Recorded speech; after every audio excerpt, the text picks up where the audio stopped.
ಕನ್ನಡದ ಅಭಿನೇತ್ರಿ ಬಿ ಸರೋಜಾದೇವಿ ಅವರ ನಿಧನಕ್ಕೆ ರಣದೀಪ್ ಸಿಂಗ್ ಸುರ್ಜೇವಾಲಾ ಅವರು ಕೂಡ ಸಂತಾಪ ವ್ಯಕ್ತಪಡಿಸಿದ್ದಾರೆ. ಮಲ್ಲೇಶ್ವರಂನಲ್ಲಿರುವ ನಟಿಯ ನಿವಾಸಕ್ಕೆ ಭೇಟಿ ನೀಡಿದ ಅವರು ಅಂತಿಮ ನಮನ ಸಲ್ಲಿಸಿದರು. ತಮಿಳುನಾಡಿನ ಖ್ಯಾತ ನಟ ಕಮಲ ಹಾಸನ್ ಕೂಡ ಸರೋಜಾದೇವಿಯವರ ನಿಧನಕ್ಕೆ ಶೋಕ ವ್ಯಕ್ತಪಡಿಸಿದ್ದಾರೆ.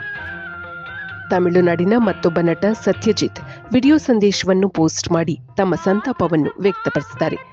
ಜೊತೆಗೆ ಸರೋಜಾದೇವಿಯವರೊಂದಿಗಿನ ಅನುಬಂಧವನ್ನು ಮೆಲುಕು ಹಾಕಿದ್ದಾರೆ. மானல்லவோ கண்கள் தந்தது, மயிலல்லவோ சாயல் தந்தது. இந்த பாடல் வரிகளெல்லாம் சரோஜாதேவி அவர்களுக்காகவே எழுதப்பட்ட பாடல் வரிகள். மக்கள் திலகத்தின் ரசிகர்கள், நடிகர் திலகத்தின் ரசிகர்கள், காதல் மன்னன் ஜெமினி கணேசன் ரசிகர்கள் அத்தனை பேரும் சரோஜாதேவி மேடத்தினுடைய ரசிகர்கள் தான். அவங்க தமிழ்ல மட்டும் இல்லாம தெலுங்கு, கன்னடம், மலையாளம், ஹிந்தின்னு எல்லா ಲ್ಯಾಂಗ್ವೇಜ್லயும் ஒரு முடிசூடா ராணியா இருந்தாங்க. அதான் உண்மை. ಕರ್ನಾಟಕದ ವಿಪಕ್ಷದ ನಾಯಕ ಆರ್ ಅಶೋಕ್ ಸರೋಜಾದೇವಿ ಅವರಿಗೆ ಪುಷ್ಪ ನಮನ ಸಲ್ಲಿಸಿದ್ದಾರೆ.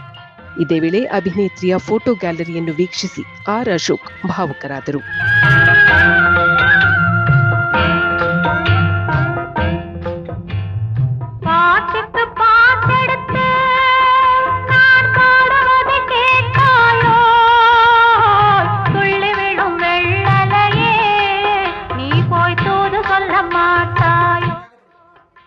ತಮಿಳುನಾಡಿನ ಮೇರು ನಟರಾದ ಕಾರ್ತಿಕ್ ಹಾಗೂ ವಿಶಾಲ್ ಕೂಡ ಸರೋಜಾದೇವಿಯವರ ನಿವಾಸಕ್ಕೆ ಭೇಟಿ ನೀಡಿ ಸಂತಾಪ ಸೂಚಿಸಿದರು. ಕುಟುಂಬಸ್ಥರಿಗೆ ಧೈರ್ಯ ತುಂಬಿದರು.